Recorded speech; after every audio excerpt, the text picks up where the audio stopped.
Okay. Should we just start answering questions? Sure. Do we have questions? Are people watching? There's a couple people here. It'll be available on YouTube afterwards, even if people aren't necessarily watching right now. Yeah, and there's people over here on the group chat too. So. And with any luck, we can actually shorten it down a little bit because there's like 10 minutes of us trying to make it work. But now it's working, so that's good. Comments have not been disabled because other people are typing them. So it's still a problem on your end. Not a problem on my end. I'm using YouTube to access with your link. So we're other people, and they can type things. 3 people did. Hi.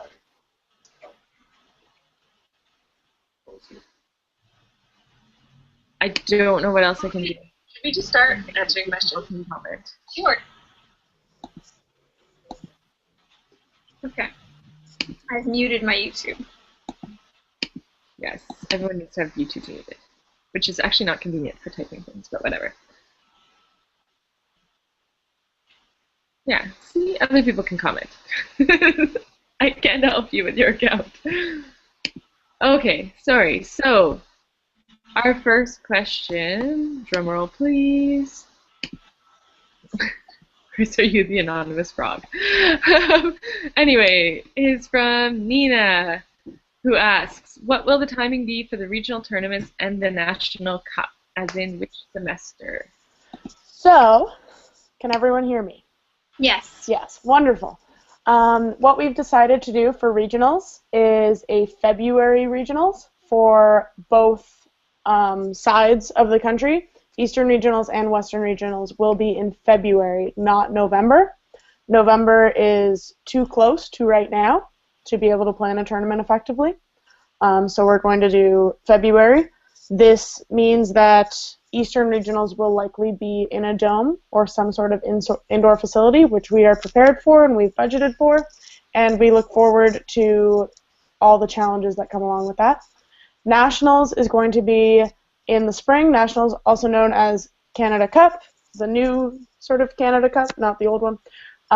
Canada Cup will be April, May time, late spring, and we are working around exam schedules. So anytime after or around your exams is when you can expect Canada Cup to be happening. I hope that answers that question.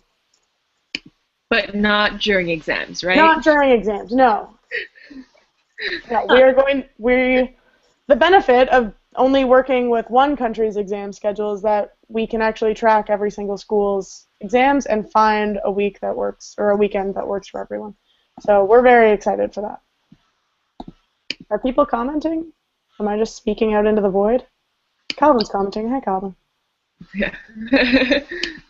We will have some speaking out into the void because of the lag from YouTube. Oh, okay. Will the regionals be qualifiers for the National Cup? Regionals will not be qualifiers for nationals per se. They will have an effect on the seeding for nationals.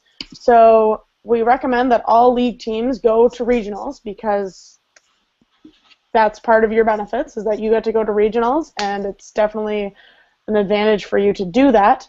For some extraneous reason, if you can't go to regionals, you can still go to nationals. It's not a qualifier, but it affects your seeding. So how you do in regionals is going to affect your pools and all kinds of, which teams you face at nationals. Chris has more information about that because he's gameplay, but as far as I'm aware, it affects it, but it's not your qualifier. So as a follow-up to that, are only league teams allowed to compete in Canada Cup? We've gone back and forth on this a few times. Right now, we want Canada Cup to be the highest level of competition for Quidditch Canada, and we would like to accept only league teams at this time based on what we surveyed you and what we surveyed different teams to be their values and sort of their goals for the season. It seemed that the very competitive teams wanted something big at the end of the season, and the more development-style teams were just looking for a chance to play but weren't in a position to travel to one big tournament at the end of the year. because it's only one tournament of the year, everyone's going to have to travel. So if you're a development team, you probably aren't ready for that kind of commitment to that kind of tournament. So right now it is just league teams. There is a possibility of running a sort of adjacent tournament to that for development teams, but it hasn't been discussed very much at all, and it's not something that we're promising right now. Fantastic. Thank you so much. I feel like we're just shoving all the questions at you, but these are the early questions. So That's fine. They're all aimed. I love talking. I'm just going to listen to Megan speak for an hour. I like it too. So it actually follows again, and that last one was actually from Alex, not from Nina, but this one's also from Alex with Ryerson. Will a development team membership allow the team to play in tournaments? So I can see the question, and I see your follow-up question, Alex, is that does it require special permission from the tournament directors? And yes, your hunch is correct. So for non-Quidditch Canada hosted events, and I commented this on Facebook earlier as well, it is up to the tournament director to decide what kind of teams they're inviting for their tournament, if they're inviting league teams or development teams or both in a combination of sorts. Am I getting completely off the question? So development team membership allows your team to play in tournaments where development teams are welcomed. It's up to the TD entirely. It does not get you it does not get you a tournament fee for regionals, and it does not get you into nationals. But as individual TDs figure out their own tournaments, you may be more than welcome to play in those, but that's up to the TD. Cool. Related to that, since I know someone's going to ask, since someone asked on Facebook already today, we don't know yet what's going to constitute an official game versus an unofficial game.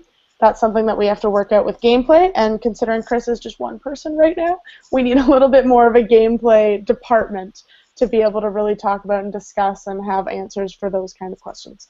So it is something that we're working on, and I know Ian is organizing a tournament in Kingston very shortly, October-ish, so we are definitely going to have an answer within the month for sure.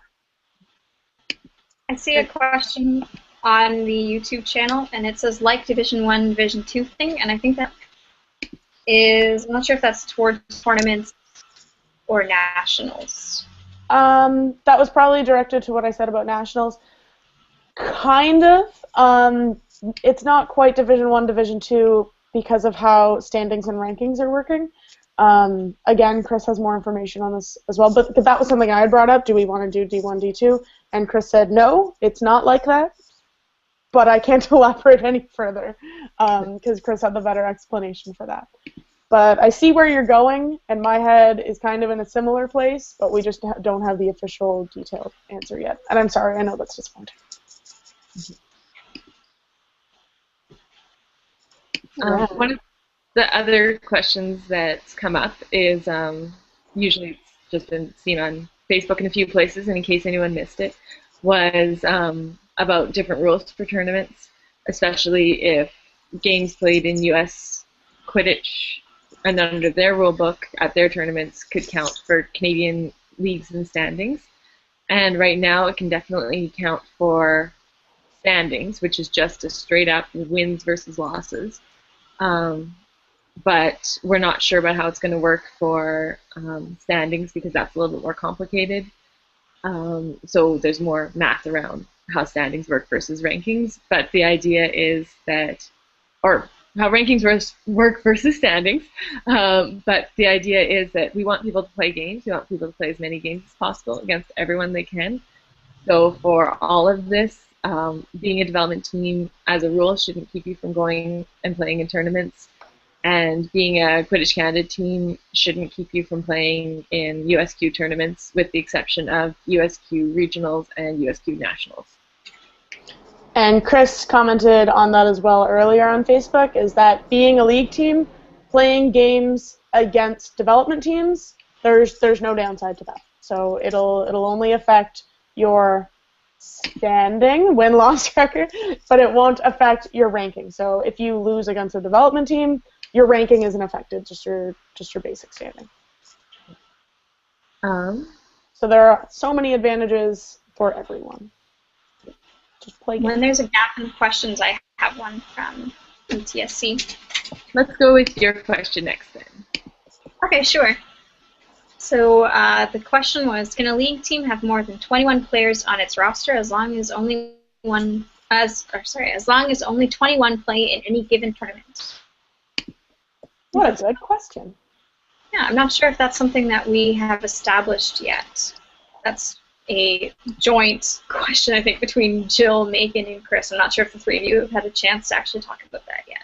We are going to require rosters to be determined in advance and submitted in advance for tournaments.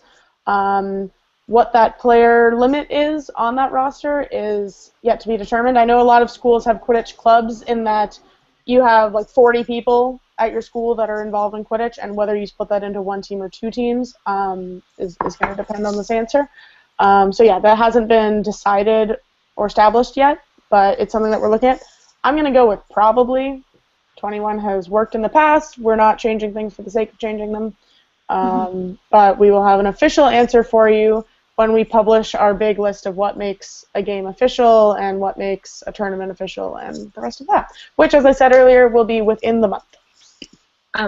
There's also no limit on the number of people you can have in your team altogether. Like, you can have 40 people registered as individual members for your league team. Yes. That's already, or you can have 50, or you can have 100 if you wanted 100 all on one league team, although I'd recommend splitting to two so more people can play more often, but I there think that's is no limit. I think that answers the question. Yeah. Oh. So the question again was, can a league team have more than 21 players on its roster as long as only 21 play in any given tournament? So I think they're wondering, can you have a larger pool of people, and if we knew what number that would be, and then to reduce it to, say, 21 for every tournament, which is probably the number that would be, 'cause that's what it's always been. But I mean, I don't know. Yeah, so again, not 100% yes, but like 90% yes. Yeah, that's fair. We're giving the real official answers here on Quidditch Canada Hangout. 90% vague, 100% of the time.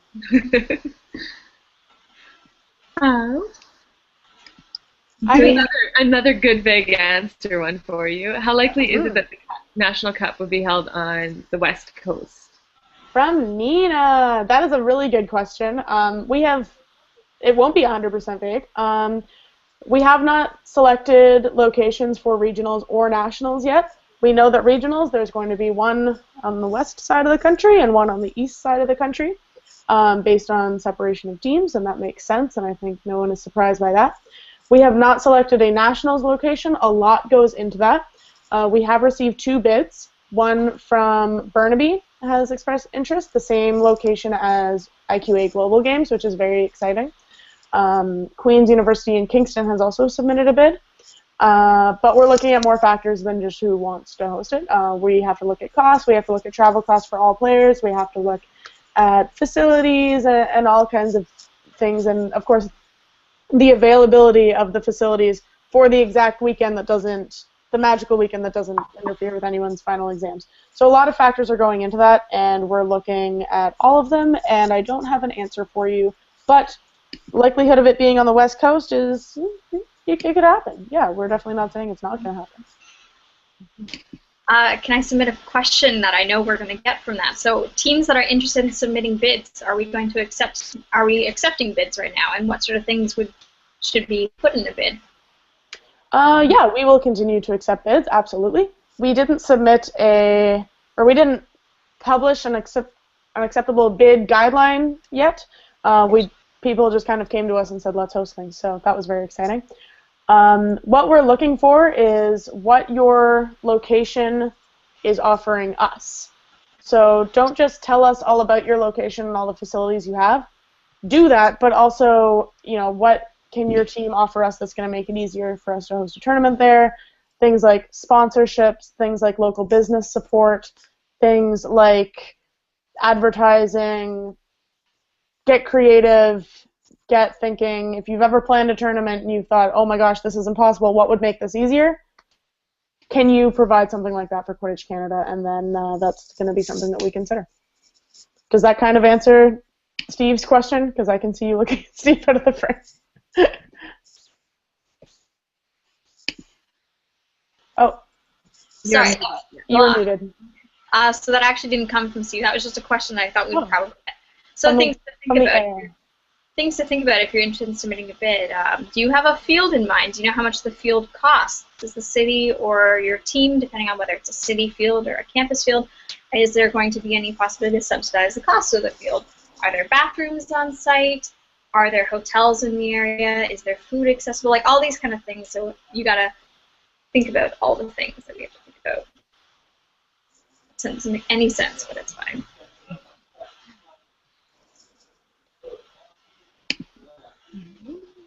Do you have any other specific questions? Let's take a look at Facebook comments and YouTube comments. Oh, I have a question. I think we both stumbled on the same one at the same time. Yes. So question, how will the QC IQA Congress delegates be chosen? Will there be an election? So we're going to be posting something as soon as our website can go up. So the QC delegates have to be individual members, absolutely have to. Whether we have one or two is going to be determined by the IQA Congress. Right now we're looking at only having two. So the first one has to be a director, so it was part of my job. I'm going to be one of the delegates. But we should have two. And the second person is going to be a combination of an application process and an election, if that answers your question. And so that's probably going to happen. My ideal would be to have the process either finished or well underway by the end of September, because I want to give people enough time to actually be able to register so that anyone who's interested, because I know that, for example, like you can't register as an individual member yet, so I want to make sure people have enough time. So let me know if that answers your question. And people will get votes as individual members on who you want to represent your organization at the IQA. Yeah, people who have registered as individual members already will have a vote as an individual member. Yeah. Yeah, I can't speak. I have a question. Hey, Megan, where did you get that gorgeous shirt? Oh. Well, thank you, anonymous person. These shirts and many more like it will be on our store, which will be up shortly after the website is up. How shortly is yet to be determined.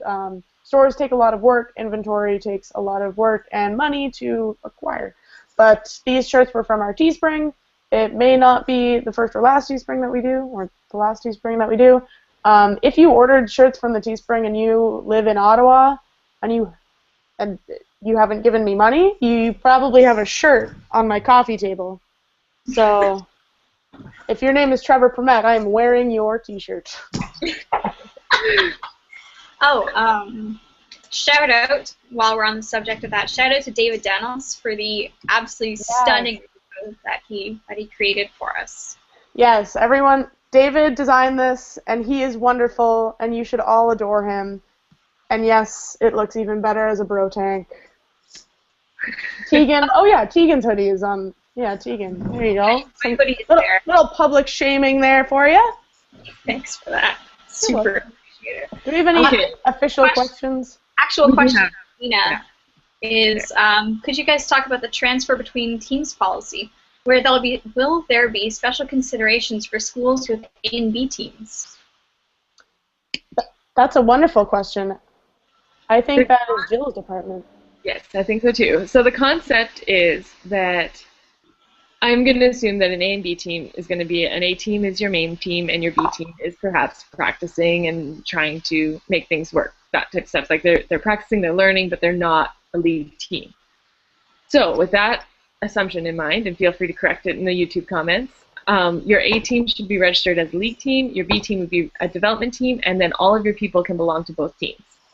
So you can register onto the development team and the league team. You can put together your roster of, we want these 20 people to go to this event, and we want these other 21 people to go to that event, and you shouldn't need to be doing a transfer whatsoever. That's why we have two types. You can be on two teams as an individual member. That's the concept, essentially, is so that you can have everyone practicing together and then send the right people to the right event. I hope that So, answers. so the question, so between, if you're asking a question about other teams, so just two, say, league teams. Chris isn't here, and that's his department. But I think the idea is that you can transfer once per season, is what I believe he said. There's a full write-up of it somewhere that I don't have right in front of me right now. Yeah, that'll be more information that is on our website once our website launches. Mm-hmm. But yeah, you can totally be on your A team and your B team at the same time. So Nina says, actually, we have two league teams. So what I believe the idea is that because they're the two league teams that are competing at the same level, it's a one per semester transfer. And there may be something if in exceptional circumstances or extenuating circumstances, but otherwise it'll probably be once per semester. Or sorry, once not semester. Sorry, once per season. Not semester. Once Not per semester, season. no, season. They both start with S. Yeah, the idea is because league teams have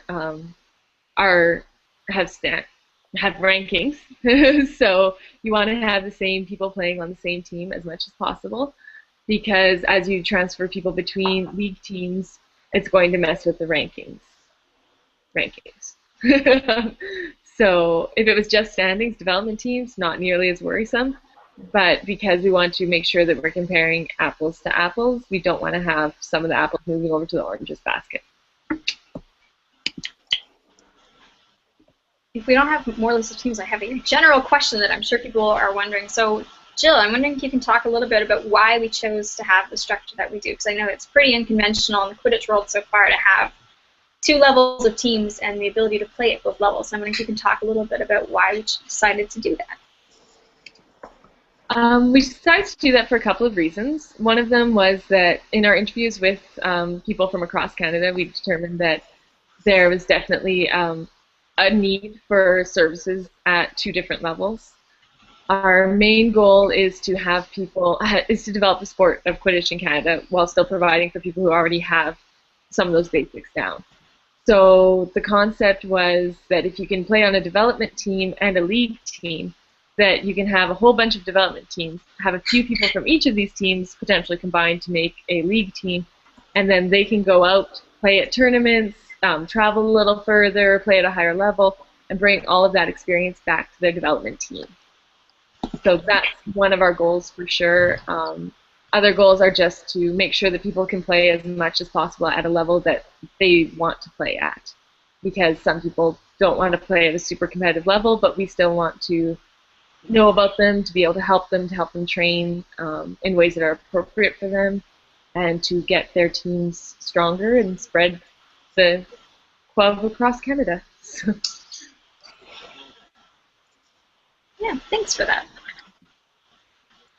Oh, and I don't think we're the only group doing this now.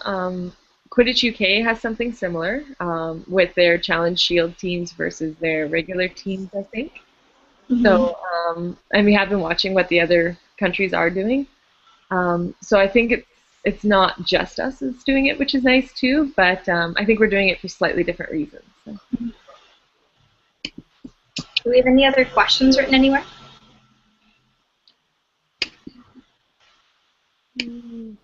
I'm not seeing anything on Facebook.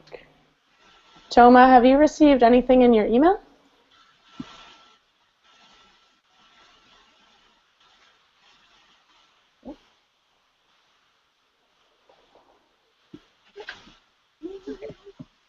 Oh, that's another one from earlier though.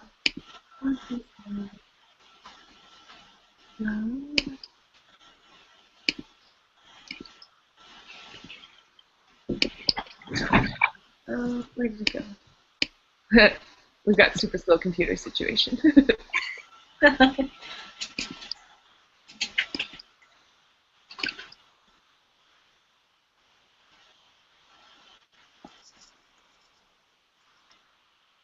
New Vancouver team. That is not a question.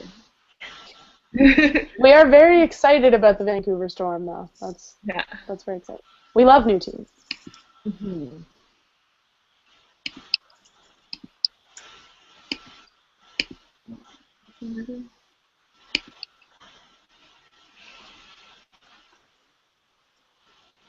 I mean, I could just start coming up with questions. I mean, it's always fun.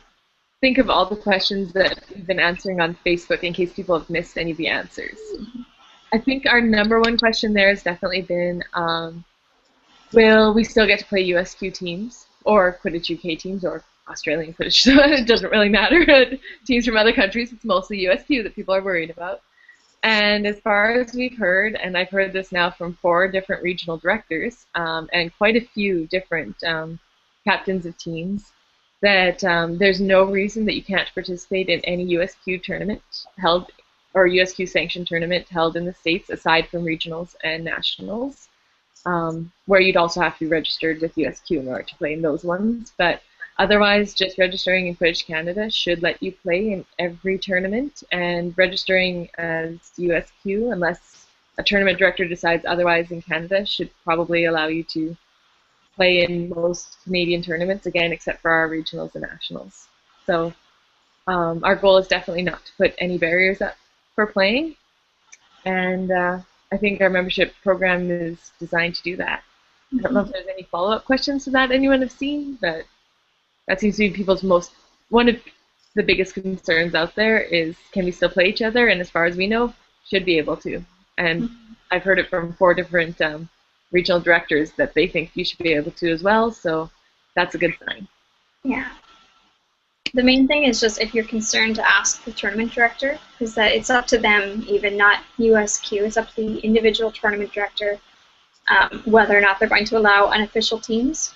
And the overwhelming response that I'm hearing from USQ tournament directors is that yes. But if you're concerned, I would talk to them.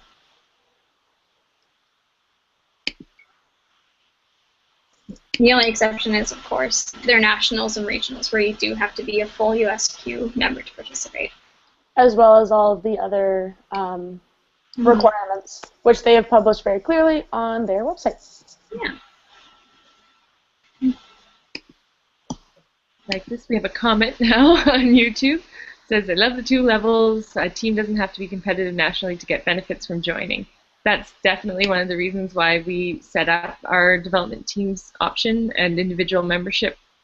We found that a lot of people said, well, there was no point to belong to the old IQA because we weren't planning to go to what was then called World Cup, where what we wanted to do is give people a reason to belong, benefits that everyone can access from anywhere, and reasons to join our national sport organization instead of just all focused on just one event. Don't get me wrong, that one event's going to be fantastic. Like nationals and regionals are going to be amazing, but not everyone is at that level. Not everyone wants just to go to 2 tournaments. They want to be able to play Quidditch all year round, and they want to do it better and have more fun and play against more people and do it safely. So that's basically what we were trying to do with our membership plan, was to give people a reason to join, make it as affordable as possible, and help improve Quidditch all across Canada. Mm-hmm. That's the thing I think I'm really excited about this year, is that our membership plan focuses not just on competition. Like in previous years, it's been very, very focused towards only teams at the highest level, and I'm not sure if other teams really felt that they got the value of it. And I think not, because a lot of teams last year didn't sign up. Only about a little bit more than half of the teams in Canada actually signed up last year. And this year we've done a lot of work. We actually sat down with every single captain of every team in Canada to hear what they would like out of a membership plan. And I think the one thing that we heard was a lot of teams helped us. They're still trying to set up their team, and the thing that would be most useful for them is not, say, like a national tournament, although that would be great. The most useful thing for them would be resources on how to recruit.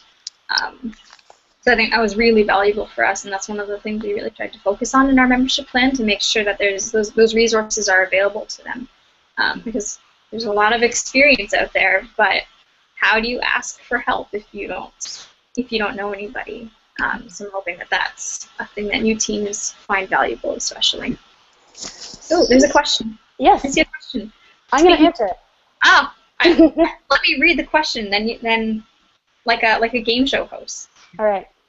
Speaking of TDs, will QC have any similar form of TD certification that USQ has? What an excellent question. No, we will not. You will not have to be a certified TD to organize a tournament. All of the Quidditch Canada directors are pretty much on the same page in that we want more gameplay and more tournaments and more Quidditch happening with less barriers to that happening. That being said, we will be publishing again on the forthcoming website tips and resources and all kinds of recommendations for tournament directors, and that's part of my job, is to support those tournament directors and offer guidance and assistance for tournaments as they come up. The more tournaments we have, the bigger that database and the bigger those resources will become. So when we start, developing repeat tournaments in cities, we learn, okay, if you're hosting a tournament in Ottawa, this is who you contact to book the field. This is who you contact to get medics. And then that can slowly spread across the country. We've had tournaments in Kingston before. We've had tournaments in Toronto before. And then the West Coast, we're developing tournaments there as well. So now that we work with the city of Burnaby, we have more connections there. So really, we're building up those resources, and we almost want to have a phone book of who you call to organize a tournament. And the first name in that phone book is me. So if you have questions about running a tournament before that tips guide is up, please message me. I've worked on tournaments. My first tournament was World Cup 6. So World Cup 6, World Cup 7, Canada Cup 2013, Canada Cup 2013, Canada Fantasy 2013 and 2014. So Canadian tournaments, international tournaments, I've done that, and I'm very excited to help other people host their tournaments. The more tournaments, the better. I have a question for you. I'm just going to throw in a quick thing here that basically, instead of doing certification, which is a requirement that takes X amount of time to do X, Y, and Z things, instead what we're trying to do as much as possible is to just provide the information and the resources that you need without requiring testing and that type of side of certification. So we'll be providing the information that you need as opposed to the stick of you must be certified. Yes. So I have a question from a question-asking person. This is not coming from me. So is the required amount of time before a QC official tournament that we must confirm it with QC and have rostered submit rosters by, so like the old IQA had. So I think there's 2 questions in there. First, well, actually there's 3 questions. So can you make a tournament QC official? So is there a way to do that? Is there an amount of time that you have to confirm it with QC in order for it to be official? And is there a deadline to submit rosters? So there will be a deadline to submit rosters for sure. We discussed that already. We don't have an official answer yet, but yes, you will have to submit rosters in advance. The officialness of your tournament kind of comes back to official games and all of those requirements, which again we will have within the month for whether or not you're saying this game is official and whether or not a tournament is official because all the games are official, et cetera, et cetera. So that is something that we're looking at. There will be certain requirements to have Quidditch Canada sanction your event. Things like EMTs and insurance are the 2 basics because we want you to be safe. We want you to all leave the tournament in the exact same condition that you entered it. But beyond that, has not yet been determined. So we're looking into not like a simple checklist of things that you should have already had for your tournament. We just want to make sure of that before we attach our name to that. And that should make sense and be fair for everyone. If we don't have any questions in the lineup, I have a question for Toma. Toma, if I am a person in Canada and I'm interested in helping Quidditch Canada, what do I do? How do I help? How do I know where the jobs are? What jobs are? I'm wondering if you could talk a little bit about that. I think you're on mute right now. I don't think Toma can speak because his microphone is messed up, but he can answer it in a YouTube comment, perhaps? No. Oh, sorry, you can't actually speak. I thought you could, but that's fine. Well, I mean, we can talk about that then. I'll put you on the spot. It sounds super robotic. Yeah, you Right? Still very robotic, yes. Yeah. Okay, well, I mean, we can talk about that even with someone being a robot on mute. So if people are interested in getting involved, there's going to be a lot of volunteer positions opening up within days. As soon as basically our website is up, we've been having some technical difficulties, but it'll be up honestly as soon as we can. And all of the jobs will be listed on the website, and there will be jobs in just about every department. We will be looking for people to help with membership, people to help with expansion, people to help with events. Claire is looking for a lot of people in communications. I know Beasley is going to look for a lot of people in gameplay, so everything from like refs to snitches to general gameplay folk. I always call them folk, I don't know why. We're also going to be looking for a financial director in the near future, and all of those things will be on the website as soon as it is up. And as soon as it is up, we will be sharing it all over the place because it will be beautiful. Our website is so pretty. I want you all to see it. The internet is hard. It took us like 15 minutes to try to get this up, which was, the internet is hard. Yeah, the problems with our website are out of our hands at this point. It's all name server issues. So it, as long as it takes the internet to figure out that we exist, that's as long as it will take for our website to be up. But it should hopefully be up very, very shortly. Mm-hmm. Okay. Do we have anything else anywhere? Not that I can really see. Okay, I have a question that I'm sure people don't know that they have, but I'm sure people are wondering this. So it is September. People are recruiting. Do we have any general recruitment trips? General recruitment tips that we would like to share, given that we're just closing the first week of September. Do you have anyone in mind, or just everyone? No, I'm just wondering that. I was just trying to think what other things could we talk about that would be useful, because we've been talking for a quarter of an hour, and I'm just trying to think of anything else that would be helpful for people. So if anyone has tips on recruitment, I have lots of tips on recruitment, I always do. Mm-hmm. So I can just start talking. That would be easiest. Some useful things for people to do is make sure that you are getting in touch with people on campus if you're a school team. There's a lot of resources. See if you can set up a table. And that is a very useful way of getting people. A lot of schools have club fairs. If your school doesn't have a club fair, you should actually suggest that to them and get that thing running for next year. It's probably a little bit too late if your school doesn't have one for this semester, but that would be a really good thing to set up for next year. If you don't know if there's a club fair, reach out, find out about it. School admins are not always necessarily the best at reaching out, but they will generally have some kind of fair of the services that they have for new students. If not, see if you can rent a table somewhere and just set up, get your hoops, get people in costume, well, uniform, same thing. Jerseys, that's the word I'm looking for. Get people in jerseys, get snitches running around, and let people know. People get really, really excited when they see this happening. Make sure you have flyers with your contact information and the location and date and time of your first practice. Let people know about it. And if you are looking, because one of the questions I've had a few times is, how do you recruit athletes? And you recruit athletes by talking to potential members as though they are athletes rather than Harry Potter fans.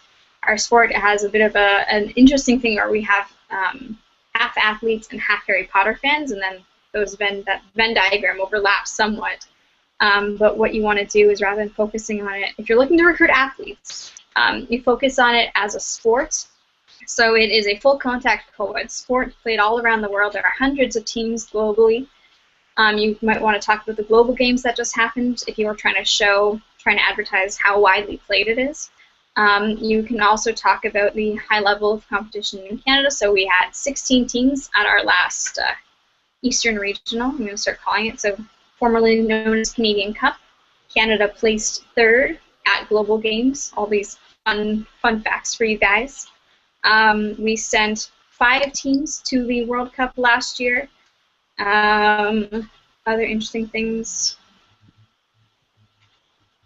I think there's a couple of things that we can specifically help people with as well.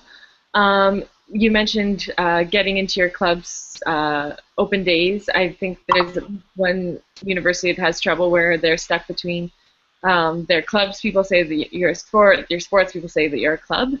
If there's anything that we can do, like sending a letter explaining about what Quidditch Canada or what Quidditch is, and where we think, basically you tell us where you want to fit, and we can try and support that and see if something like that might help you get in somewhere. Like if we can use being bigger than you to help you along, we'd appreciate that. We're also going to be developing some graphic design templates, so stuff that's just sort of a generic-ish Quidditch Canada come play ball type thing that you can then personalize, so that, especially for new teams that are starting up, you don't have to have some expert graphic designer on staff to create your initial posters and to create your initial social media stuff. You'll be able to access some of our stuff, which is, I think, really exciting to have.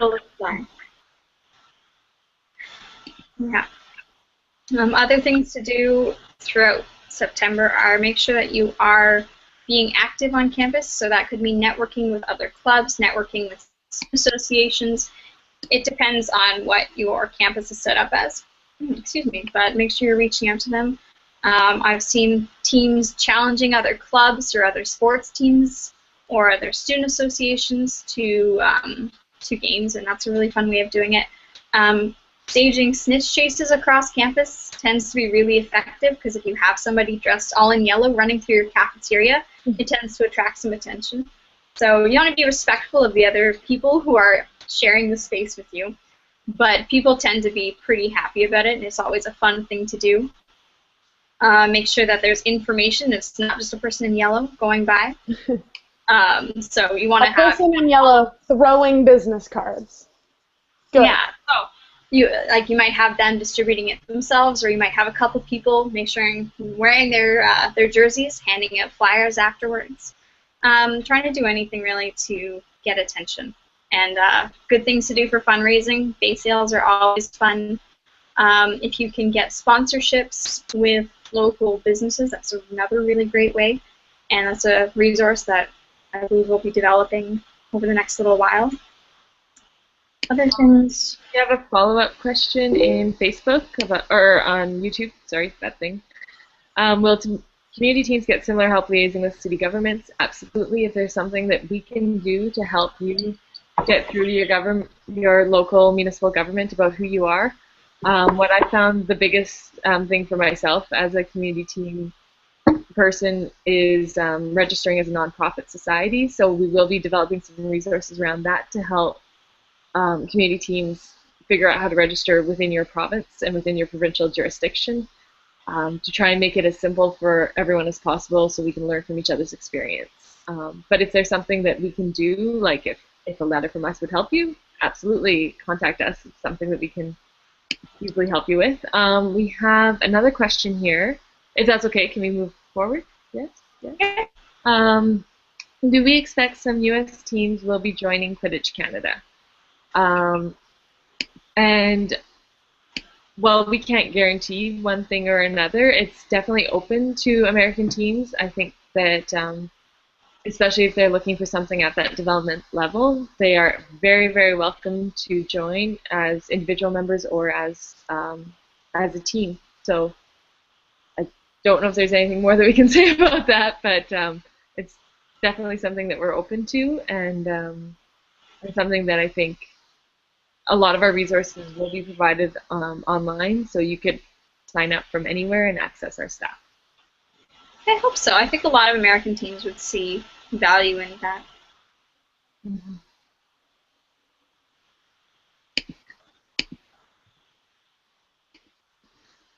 Not a question. Okay. Okay. Let's see if there's other questions. Sorry. On the Facebook channels, YouTube.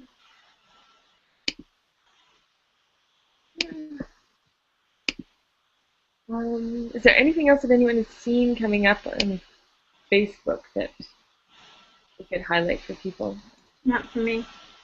I think we've hit the main questions. I'm sure once our website goes up and we have more things published, people will have questions about those things. And so this will not be the last office hours that we host. And hopefully the next one will be a little bit more technologically sound, perhaps. Claire will be here for us. Although she was fantastic in helping us set this up already. But yeah. And we also look forward to hosting an office hours with our full department team. So Chris Beasley, our gameplay director, is super valuable for these conversations. And Claire Hutchinson, our communications director, is also a super member of the team and is the person who's getting our website off the ground. So she is a superhero for dealing with the internet. The things that she's been handling. Yeah, she just speaks and, oh, look, I'm Beyonce. Oh. Anyway, are there any other things that we should talk about before we sign off? If there are any more questions. Last call for questions. I mean, there's a lag, so we won't see them. So. I was going to say we should give a couple minutes for it to actually show up on YouTube. But.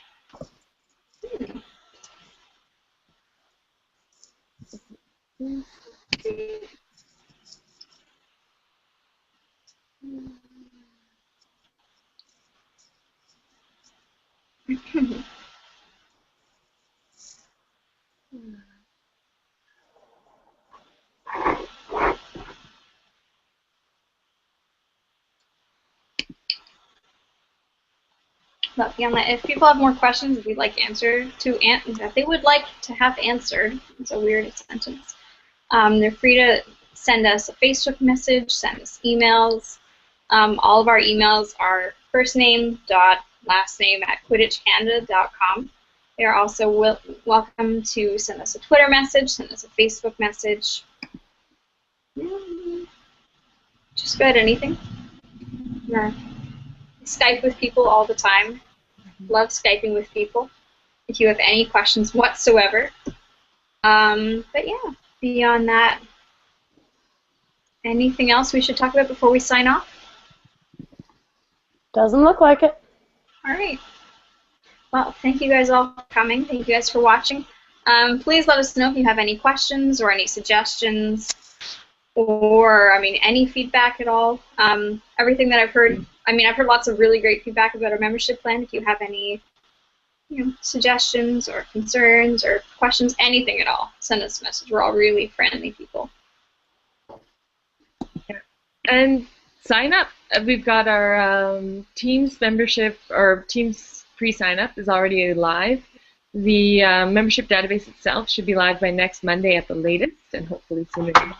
And then people can sign up, and from there it's going to be easy to schedule games and get stuff recorded, handed in.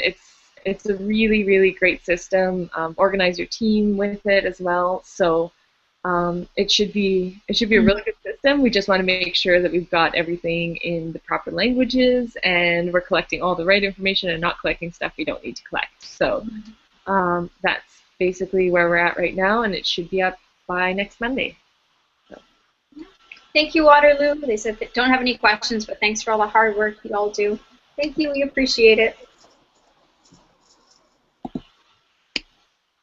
All right, so if there aren't any more questions, I can't really think of anything else to say. Anything else that I'm missing at all? Have a wonderful Sunday afternoon, everyone. We look forward to talking to you later, and I'm so excited about this season. I think it's going to be amazing. I'm so, so, so excited. All of the amazing things are going to be happening. All right. Perfect. Well, thank you everyone for coming, and this should be hopefully available on YouTube afterward, assuming that I didn't really do something incorrect here. So, but the plan is for it to be available. So, and in the meantime, if you have any questions, we're here. So. Right. Have a good afternoon, everybody. Bye. Bye.